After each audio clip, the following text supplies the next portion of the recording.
Hello everyone, welcome to the online study of senior classes Sagar. आज मैं आपके लिए लेकर आया हूँ unit number 8 chapter number 13 nucleus का लेक्चर नंबर 13।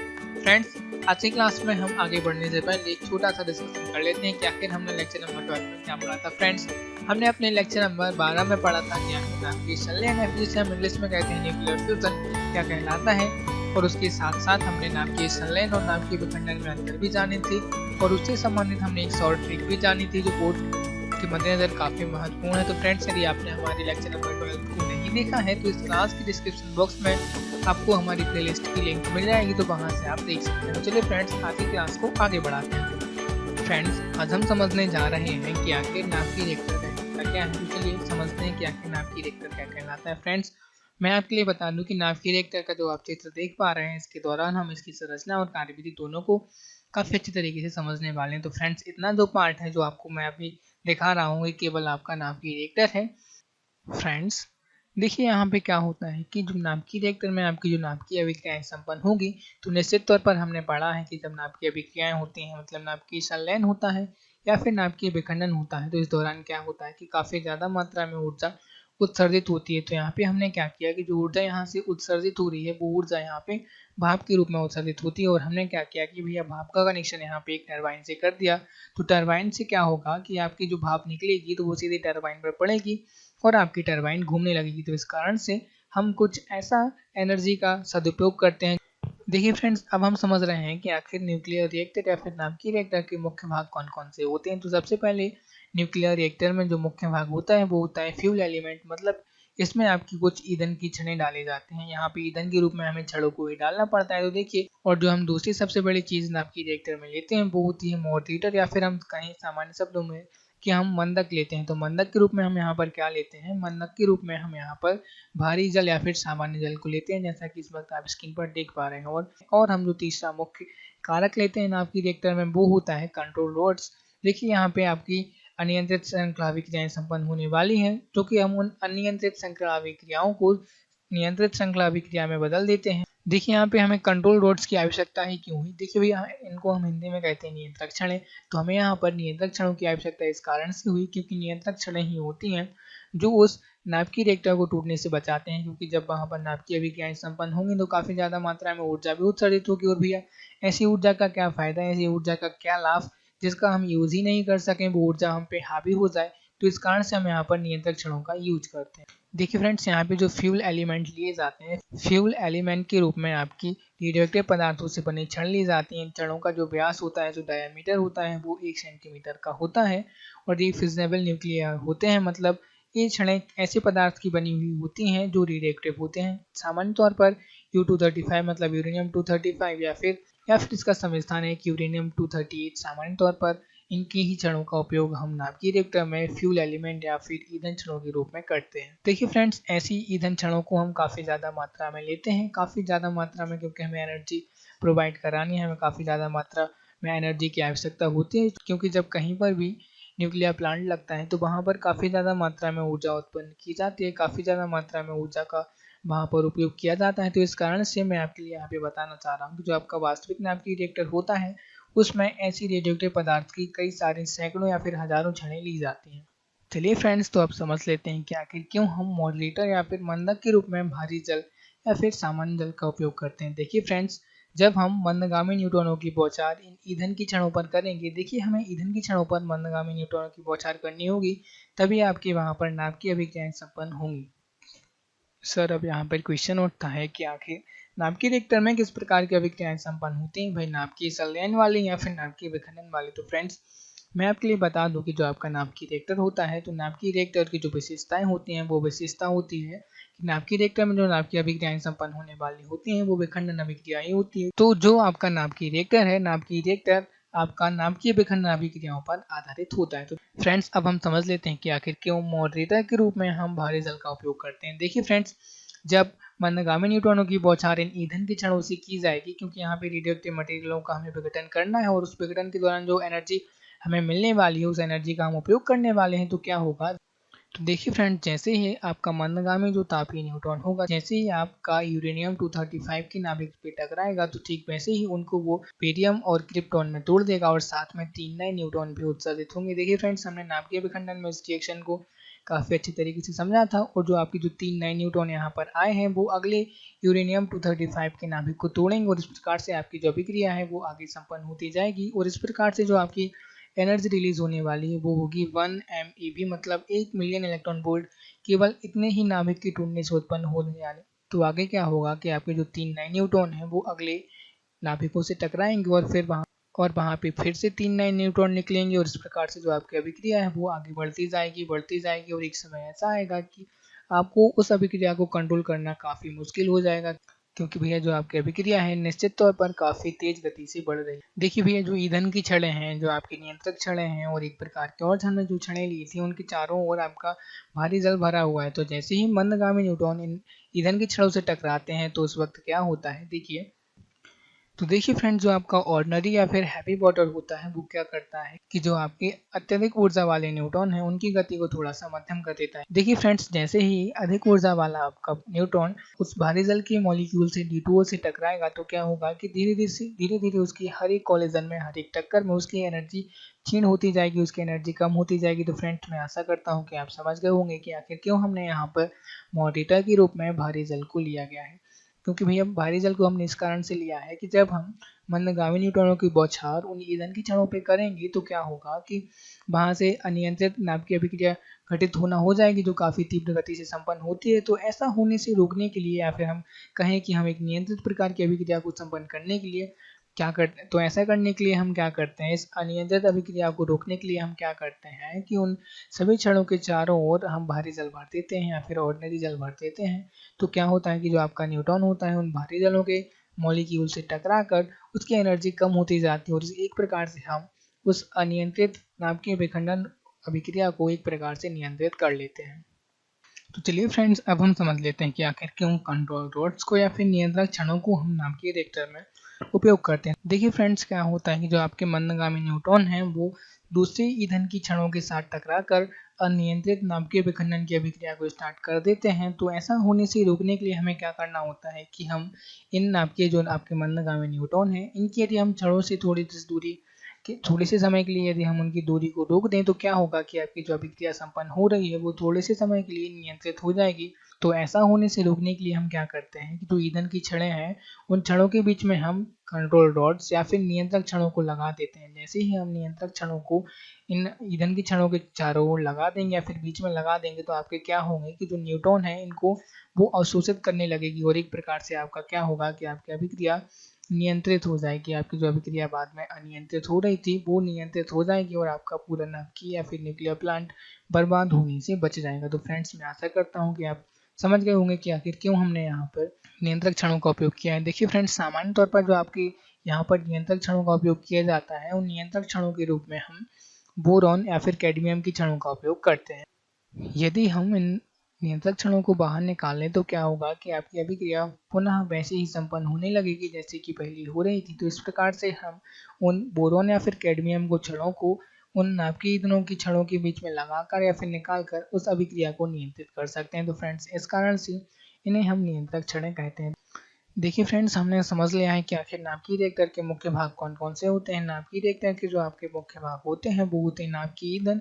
नाभिकीय ईंधन के रूप में यहाँ पे हम छड़ों का उपयोग करते हैं। मंदक होता है, मंदक के रूप में यहाँ पर हम भारी वाटर या फिर ऑर्डिनरी वाटर का उपयोग करते हैं। नियंत्रक छड़ों का उपयोग करते हैं, शीतलक का उपयोग करते हैं, और फ्रेंड्स यहाँ पर हम परिरक्षक का उपयोग करते हैं। तो शीतलक और परिरक्षक कुछ नहीं है। देखिए शीतलक क्या होता है कि यहाँ पे कुछ एनर्जी बढ़ जाती है आपका, तो जो यहाँ पे जो आपके इंस्ट्रूमेंट्स लगे हुए हैं, इक्विपमेंट्स लगे हुए हैं वो थोड़े से हीट होने लगते हैं, तो उनका ठंडे करने के लिए हम यहाँ पर एक पंप लगा देते हैं। उसी पंप को हम यहाँ पे कहेंगे कि वो शीतलक के जैसे कार्य करेगा, क्योंकि भैया जो आपकी मशीनें लगी हुई हैं उस अभिक्रिया के दौरान वो कहीं जल के खराब ना होता है, क्योंकि काफ़ी ज़्यादा मात्रा में एनर्जी तो उत्पन्न होने ही वाली है। तो इस कारण से वहाँ हम पंप के रूप में शीतलक लगा देते हैं। और यदि हम बात की जाए कि परिरक्षक क्या होता है, तो परिरक्षक कुछ नहीं होता है, जैसा कि अभी आपने थंबनेल में देखा ही था कि कंक्रीट की मोटी मोटी दीवारें होती हैं, उन्हीं को हम परिरक्षक कहते हैं। तो फ्रेंड्स, अब हम समझ लेते हैं कि आखिर क्या इसकी अभिक्रिया होती है, क्या कुछ अभिक्रियाएं संपन्न होती हैं और क्या इसकी कार्यविधि है। तो फ्रेंड्स, जैसे ही यहाँ पर आपकी अभिक्रियाएं जो संपन्न होंगी तो यहाँ से जो एनर्जी निकलेगी उस एनर्जी का क्या कर दिया हमने कि यहाँ पे तो इस वाले पोर्शन का कनेक्शन हमने इस पोर्शन से कर दिया, तो जो आपकी एनर्जी रिलीज होने वाली है वो इस पोर्शन में आ जाएगी और यहाँ से जो आपकी एनर्जी होगी वो आपको भाप के रूप में मिलेगी। तो ऐसा करते ही हम क्या करेंगे, यहाँ से जो टरबाइन घूमने लगेगी, यहाँ से भाप के रूप में टरबाइन घूमेगी और आपको आसानी से कार्य प्राप्त हो जाएगा। बस इतनी छोटी सी इसकी कार्य। चलिए फ्रेंड्स, अब हम समझ लेते हैं कि जो आपको नोट्स में मिलने वाला है उसमें किस तरीके की भाषा का इस्तेमाल किया गया है। देखिए फ्रेंड्स, यहीं तक हमारे नाभिकीय रिएक्टर की कहानी रही, लेकिन एक बार फिर से मैं आपके लिए शब्दों में बता देता हूँ कि यदि बोर्ड एग्जाम में आपसे 4 अंकों में पूछा जाता है कि नाभिकीय रिएक्टर क्या कहलाता है तो आपको वहाँ पर क्या लिखना होगा। तो देखिए फ्रेंड्स, हम सबसे पहले लिखेंगे कि नाभिकीय अभिक्रियाएं संपन्न कराने हेतु उपयुक्त संयंत्र नाभिकीय रिएक्टर कहलाता है। सर्वप्रथम इसे सन 1942 में एनरिको फर्मी के निर्देशन में शिकागो विश्वविद्यालय में बनाया गया। तो देखिए फ्रेंड्स, यहाँ से आपको केवल एक बात याद रख लेनी है कि जो आपकी नाभिकीय रिएक्टर का आविष्कार किया था वो सन 1942 में एनरिको फर्मी ने किया था, क्योंकि भैया जब आगे हम समझेंगे कि इसके मुख्य भाग कौन कौन से होते हैं, नाभिकीय रिएक्टर के मुख्य भाग कौन कौन से हैं। तो पहला भाग होगा नाभिकीय ईंधन। नाभिकीय ईंधन के रूप में हम यूरेनियम 238 या फिर यूरेनियम 235 की ईंधन के क्षणों का उपयोग करते हैं। दूसरे नंबर पर हम लेते हैं मंदक। मंदक के रूप में यहाँ पर हम भारी जल का उपयोग करते हैं या फिर ऑर्डिनरी जल का भी उपयोग कर सकते हैं। तीसरे रूप में हम यहाँ करेंगे नियंत्रक क्षण। देखिए फ्रेंड्स, इस रिएक्टर में जो कि हम पहले काफी अच्छी तरीके से समझ चुके हैं और यदि आपको समझाने के लिए आता है तो आपको कुछ इस तरीके का डायग्राम बनाना है, आपको नोट्स में अवेलेबल करा दिया गया है, आप वहां से देख सकते हैं और अपने अकॉर्डिंग लिख सकते हैं। फ्रेंड्स, यदि बात करें कि नाभिकीय रिएक्टर क्या कहलाता है तो इसे हम बहुत पहले, अभी थोड़ी देर पहले अच्छे तरीके से, बहुत काफ़ी अच्छे तरीके से समझ चुके हैं। तो बस अब हम भाषाई क्षेत्र में देख रहे हैं कि भाषा के क्षेत्र में हमें कैसा कुछ लिखना है। तो यहाँ पर हम नियंत्रक क्षणों के रूप में बोरोन या फिर कैडमियम की क्षणों का उपयोग करते हैं। चौथा पॉइंट होगा शीतलक। शीतलक के रूप में बस कुछ नहीं होता है, आपकी इंस्ट्रूमेंट या फिर इक्विपमेंट खराब ना हो, क्योंकि ज़्यादा मात्रा में एनर्जी रिलीज हो रही है तो क्या होता है कि हम वहाँ पर शीतलक लगा देते हैं कि आपके इक्विपमेंट जल के खराब ना हो जाए।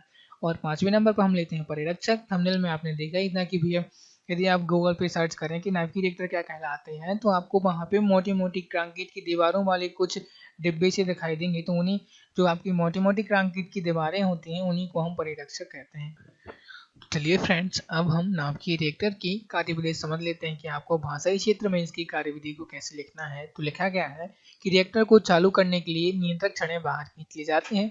मतलब यदि आपको इस नाभिकीय रिएक्टर को स्टार्ट करना है तो कुछ नहीं करना, जो आपको यहाँ पर नियंत्रक क्षणें दिखाई दे रही हैं इन क्षणों को केवल आपको ऊपर की ओर खींच लेना है, जिससे पहले से उपस्थित कुछ न्यूट्रॉन यूरेनियम 235 का विखंडन शुरू कर देते हैं। इस विखंडन के फलस्वरूप तीव्रगामी न्यूट्रॉन उत्पन्न होते हैं।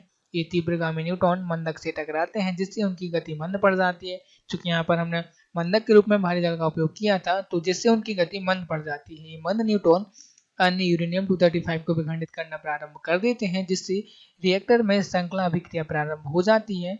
इस अभिक्रिया को नियंत्रक क्षणों द्वारा नियंत्रित किया जा सकता है। बस फ्रेंड्स, केवल इतनी ही कार्यविधि आपको समझानी है और आपके 4 अंक पक्के हो जाएंगे यदि बोर्ड एग्जाम में आपसे नाभिकीय रिएक्टर के बारे में क्वेश्चन पूछा जाता है। तो फ्रेंड्स, मैं आपसे पूर्ण रूप से आशा करता हूं कि आप काफी अच्छी तरीके से समझ गए होंगे कि आखिर नाभिकीय रिएक्टर कहलाता क्या है और क्या इसकी कार्यविधि है, और इसकी जो मुख्य एलिमेंट है, जो इसके मुख्य पार्ट है, वो तो आपको याद हो ही गए होंगे। ईंधन की क्षणें, मंदक, नियंत्रक क्षणें, शीतलक और परिरक्षक। बस यदि आप और आगे लिखना चाहें कि नाभिकीय ईंधन के रूप में हम यूरेनियम 235 या फिर उसका समस्थानिक 238 उपयोग करते हैं, मंदक के रूप में हम भारी जल लेते हैं, नियंत्रक क्षणों के रूप में हम कैडमियम या फिर बोरोन की छड़ें लेते हैं, शीतलक क्या होते हैं, हम एक बॉर्डर पंप लगा देते हैं, और परिरक्षक क्या होती है, कंक्रीट की मोटी मोटी दीवारें होती हैं। बस यदि आप लिखना चाहें तो भाई 4 अंक की क्वेश्चन से इतना लिखना परफेक्ट है यदि 4 अंक का आता है। देखिए फ्रेंड्स, जो हमने अभी एनिमेशन में डायग्राम देखा है नाभिकीय रिएक्टर का, वो आप बिल्कुल भी कतई बनाने की कोशिश ना करें, क्योंकि यदि आपसे क्वेश्चन पूछा जाता है तो आप केवल इतना सिंपल सा डायग्राम बना दें तो आपको पूरे में से पूरे अंक मिलने वाले हैं। फ्रेंड्स, चलते चलते हम एक और खास बात पढ़ लेते हैं कि आखिर नाभिकीय रिएक्टर के उपयोग क्या होते हैं, क्योंकि हर चीज का हम कुछ ना कुछ यूज तो अपने अकॉर्डिंग कर ही लेते हैं। तो क्या होता है, रेडियो समस्थानों के उत्पादन में, अधिक पैमाने पर ऊर्जा के उत्पादन में, प्लूटोनियम के उत्पादन में, अनुसंधान कार्यों में, और लास्ट में जो पॉइंट लिखा गया है जलपूतों, वायुयानों आदि की नोदन में। देखिए फ्रेंड्स, नोदन का मतलब क्या होता है, नोदन का मतलब होता है ईंधन। फ्रेंड्स, यहाँ पर हम चलते चलते नाभिकीय होलोकास्ट भी समझ लेते हैं कि आखिर नाभिकीय होलोकास्ट क्या कहलाता है। तो फ्रेंड्स, नाभिक अपार ऊर्जा का स्रोत है। नाभिक से अनियंत्रित ऊर्जा का मुक्त होना परमाणुीय या फिर परमाणविक विस्फोट कहलाता है। परमाणविक विस्फोट के कारण उत्पन्न परिस्थितियों को ही हम नाभिकीय होलोकॉस्ट कहते हैं। तो भाई यहाँ पर नाभिकीय होलोकॉस्ट के मुख्यतः दो स्रोत होते हैं। पहला होता है परमाणु बम और दूसरा होता है हाइड्रोजन बम। देखिए स्टूडेंट्स, यदि आपको याद हो कि 1945 के वक्त में क्या हुआ था कि द्वितीय विश्व युद्ध के समय अमेरिका वालों ने जापान पर परमाणु बम का हमला कर दिया। उसके एक प्रमुख शहर नागासाकी और हिरोशिमा पर परमाणु बमों का विस्फोट कर दिया था। तो उस दौरान वहां पर कई सारे आदमी मर गए थे और बहुत कुछ घटनाएं घटित हुई थी। जो उनका रेडिएशन फैला वो आज भी वहां पर दिखाई देता है। कई सारी वहां पे दिक्कतें भी उस समय उत्पन्न हो गई और वो दिक्कतें अभी भी चली आ रही हैं। तो फ्रेंड्स, मतलब ऐसे अमेरिका वालों ने जापान के हिरोशिमा और नागासाकी में आपकी जो बमबारी कर दी। तो जब उन्होंने बमबारी की तो उस परिस्थिति निर्मित हो गई। उस परिस्थिति को ही हम नाभिकीय होलोकॉस्ट कहते हैं। फ्रेंड्स, नाभिकीय होलोकॉस्ट दो प्रकार के होते हैं, परमाणु बम और हाइड्रोजन बम। देखिए फ्रेंड्स, एनसीईआरटी में कतई बिल्कुल भी नहीं दिया गया है, नाभिकीय होलोकॉस्ट के बारे में कुछ भी जानकारी नहीं दी गई है। बस यहाँ पर एक छोटा सा कॉन्सेप्ट कभी कभी साथ में जुड़ा हुआ आ जाता है कि नाभिकीय होलोकॉस्ट क्या कहलाता है। तो बस आपको समझ लेना है। और मैंने इस लेक्चर की डिस्क्रिप्शन बॉक्स में आपको एक लिंक भी दी गई है, तो उस लिंक से आप समझ सकते हैं कि आखिर नाभिकीय होलोकॉस्ट क्या कहलाता है। और नाभिकीय होलोकॉस्ट रिलेटेड मैंने आपके लिए एक फुल पीडीएफ पेज भी बनाया है, तो उस पेज में जाके आप समझ सकते हैं कि भाई आखिर क्या आपका नाभिकीय होलोकॉस्ट कहलाता है। देखिए फ्रेंड्स, मैं आपके लिए बता देता हूँ कि जो मैंने आपके लिए पीडीएफ तैयार किया है उसको आपको कैसे स्टडी करनी है। देखिए फ्रेंड्स, जो मैंने आपके लिए डिस्क्रिप्शन बॉक्स में पीडीएफ अवेलेबल कराया है तो उसको आपको कैसे समझना है। देखिए, सिंपल तौर पर मैंने आपके लिए नाभिकीय होलोकॉस्ट की परिभाषा लिखी है और उस परिभाषा के बाद मैंने बता दिया कि आपकी नाभिकीय होलोकॉस्ट परमाणु और हाइड्रोजन बम दो प्रकार के होते हैं। और यहाँ पर हमने परमाणु बम के बारे में थोड़ी सी जानकारी दे दी है और उसके बाद हमने हाइड्रोजन बम के बारे में थोड़ी सी जानकारी दे दी है। यदि आप इसे पढ़ना चाहें तो पढ़ सकते हैं। देखिए फ्रेंड्स, जिससे मैंने येलो कलर से आउटलाइन किया है, ये केवल आपको एज अ निबंध की तरह या फिर एज अ कोई एक लेख की तरह ही पढ़ना है। मतलब यहाँ पर आपको कुछ जानकारी दी गई है कि आखिर 1945 में जब नागासाकी और हिरोशिमा में परमाणु बमों का अटैक हुआ था तो क्या कुछ घटनाएं वहां पर घटित हुई। तो फ्रेंड्स, यदि आप पढ़ना चाहें कि नाभिकीय होलोकॉस्ट क्या कहलाता है और क्या इसके प्रकार होते हैं तो बिल्कुल आपका डिस्क्रिप्शन बॉक्स में स्वागत है, वहां से आप डाउनलोड करके इसे जरूर पढ़ सकते हैं। फ्रेंड्स, वैसे बोर्ड एग्जाम में कभी भी नहीं आया और आगे भी आने की संभावनाएं नहीं है। यदि आप पढ़ना चाहें तो पढ़ सकते हैं। फ्रेंड्स, आज की हमारी एक क्लास यहाँ कंप्लीट होती है, हमारा चैप्टर भी कंप्लीट होता है, हमारी यूनिट भी कंप्लीट होती है। फ्रेंड्स, आपके साथ मुझे जुड़ने में काफ़ी अच्छा लगा। फ्रेंड्स, हमारी क्लास 26 सितंबर 2020 से स्टार्ट हुई थी और आज 21 अक्टूबर 2020 को कंप्लीट हो गई। तो इस दौरान हमने टोटल 26 क्लासों में जाना, क्योंकि हमने 13 क्लास अपनी एटम में ली थी और 13 क्लास ही आपने हमने न्यूक्लियो में ली है। तो फ्रेंड्स, जो स्टूडेंट्स अभी पढ़ रहे हैं और जो स्टूडेंट्स जब एग्ज़ाम आ जाएंगी तो एग्ज़ाम के समय पढ़ेंगे, तो मैंने काफ़ी अच्छी तरीके से सभी टॉपिक्स को एडजस्ट किया है, काफ़ी सारे टॉपिक्स को काफ़ी आसानी से समझा है। और समय समय पर जहाँ भी मुझे आपको समझाने के लिए शॉर्ट ट्रिक्स की आवश्यकता हुई, जैसे कि आपकी चलन में जब हमने परमाणु स्पेक्ट्रम पढ़ा था तो परमाणु स्पेक्ट्रम में भी मैंने आपके लिए कुछ शॉर्ट ट्रिक्स बताई थी। तो फ्रेंड्स, उस दौरान मैंने आपके लिए शॉर्ट ट्रिक्स इस कारण से बताई थी क्योंकि वो आपको याद रखना काफ़ी महत्वपूर्ण है। तो फ्रेंड्स, देखिए फ्रेंड्स, जो स्टूडेंट्स मुझसे पढ़ रहे थे तो उनको सबसे बड़ा फ़ायदा क्या हुआ है कि हर एक क्लास की डिस्क्रिप्शन बॉक्स में आपके लिए उस पर्टिकुलर लेक्चर या फिर क्लास के आपको पीडीएफ नोट्स अवेलेबल करा दिए गए हैं। तो फ्रेंड्स, हर एक क्लास की डिस्क्रिप्शन बॉक्स में मतलब यूनिट नंबर 8 जो मैंने आपके लिए पढ़ाए हैं, चैप्टर नंबर 12 एटम और चैप्टर नंबर 13 न्यूक्लियाई, तो इन सभी चैप्टर्स की जो वीडियो लेक्चर है उन सभी के डिस्क्रिप्शन बॉक्स में आपको उन सभी की पीडीएफ नोट्स अवेलेबल करा दिए गए हैं, क्योंकि आप अपने बोर्ड एग्जाम की काफ़ी अच्छी तरीके से तैयारी कर सकें। तो फ्रेंड्स, यहाँ पर यूनिट नंबर 8 पर लगता है फुल स्टॉप। अभी से आपके लिए बोर्ड एग्जाम के लिए बेस्ट ऑफ लक, पढ़ाई करते रहें। All the very best.